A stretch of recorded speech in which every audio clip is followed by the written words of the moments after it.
Why should we be testing it in a test tube for a year and a half when we have thousands of people that are very sick? They're very, very sick. And we can use it on those people and maybe make them better. And in some cases, maybe save their lives. President Trump says he's optimistic about some potential treatments for the novel coronavirus. In particular, a malaria drug called chloroquine. You know, this has been something that's been around for many years.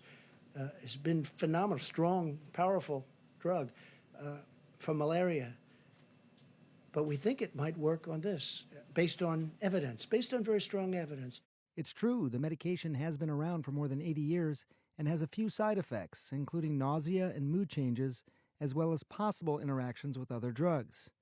Now, enthusiasm for the possibility of treating the novel coronavirus largely centers on one study out of France, which used a derivative of chloroquine used with an antibiotic commonly known as the Z-Pak. The study was small, and the patients were followed for only 6 days.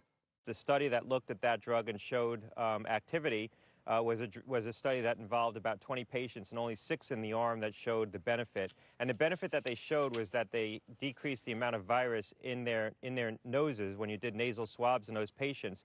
So it could very well be that the drug is reducing viral shedding but having no impact on the clinical course of those patients. So the data on that is very preliminary. We took a closer look at the study, and here's what we found. There were originally 26 patients in the study who were treated. 20 completed the trial. 1 left the hospital before the trial ended. 1 couldn't tolerate the medication.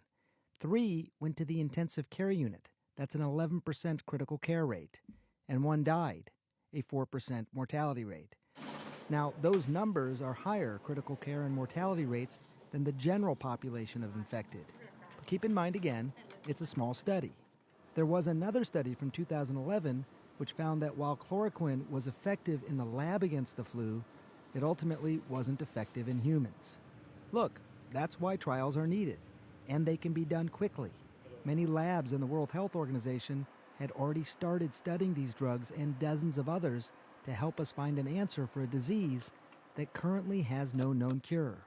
Using untested medicines without the right evidence could raise false hope and even do more harm than good and cause a shortage of essential medicines that are needed to treat other diseases. And at the end of last week, chloroquine was added to the American Society of Health System Pharmacists drug shortage list.